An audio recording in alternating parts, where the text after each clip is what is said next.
Umam, udah berapa kali TV-TV nasional breaking news untuk melihat partai-partai saling merapat hingga sekarang membentuk koalisi.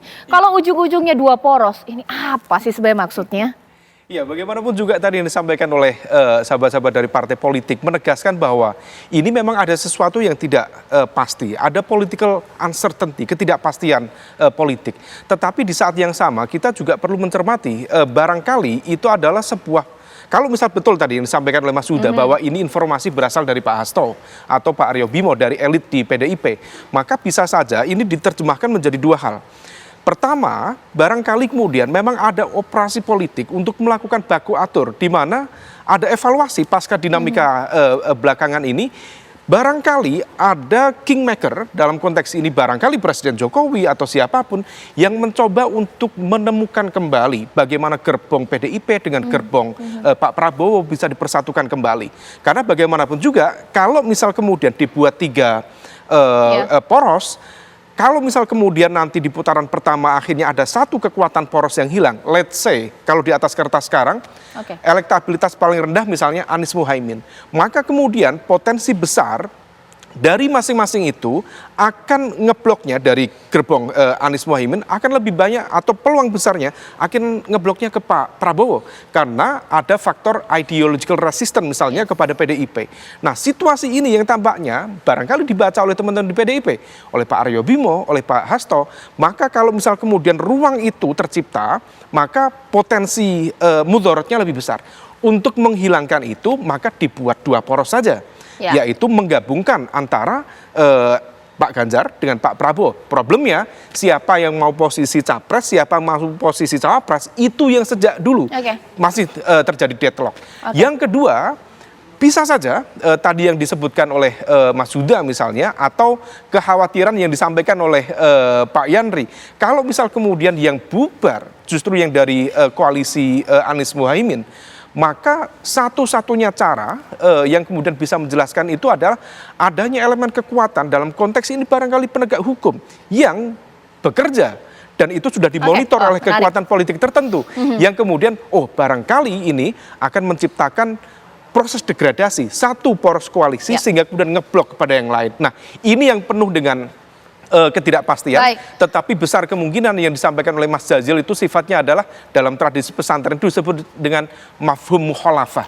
Jadi keterangan yang sifatnya harapannya terbalik, dia berharap tidak terjadi dua koalisi, tetapi disampaikan itu supaya memang tidak terjadi dua koalisi. Mas Huda, apakah ini ujung-ujungnya kenapa kemudian elit PKB menyinggung hal ini? Apa jangan-jangan ada operasi politik baku atur? Apakah jangan-jangan ada kemungkinan skenario hukum? Boleh ditanggapi.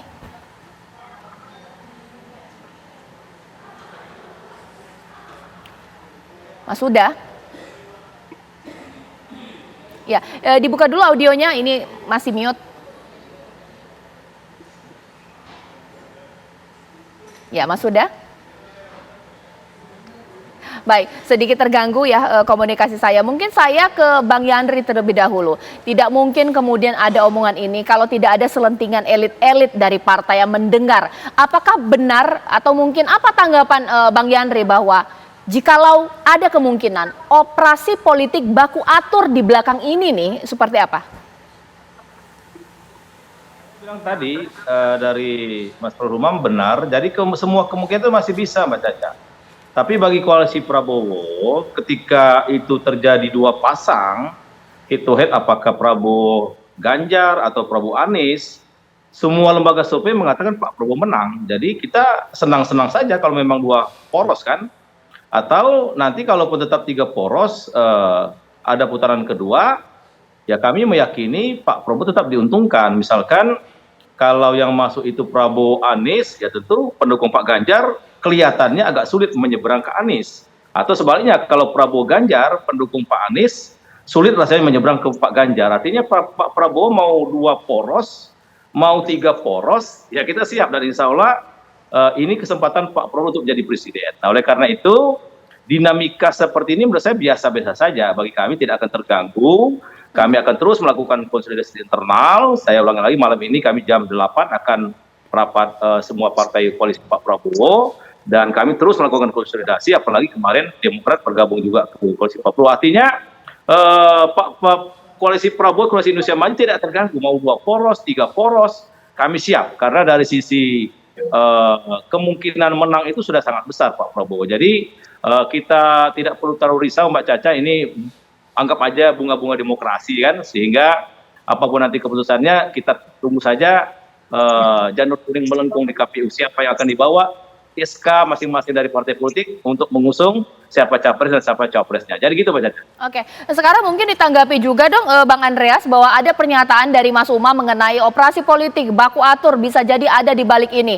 Apalagi juga kemungkinan status hukumnya, kalau mungkin ini status hukum dinaikkan, sudah pasti 2 poros. Seperti itu kah Bang Andreas?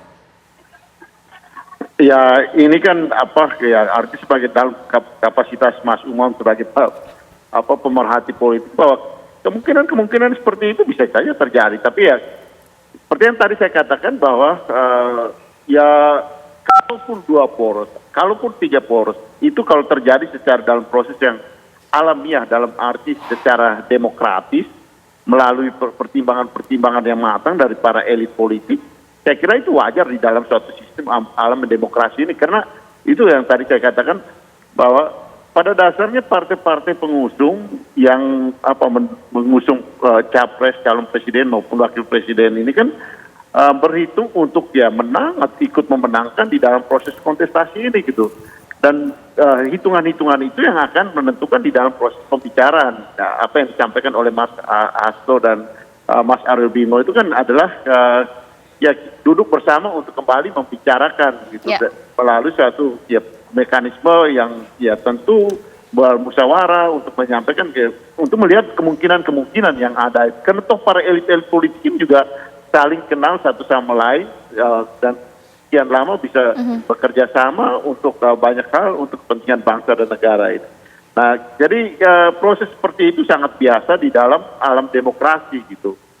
Untuk kemudian ya yang tadi juga saya katakan, sehingga menghasilkan suatu pemilu yang lebih efisien, tapi juga tetap efektif untuk menghasilkan pemimpin presiden dan wakil presiden untuk republik ini.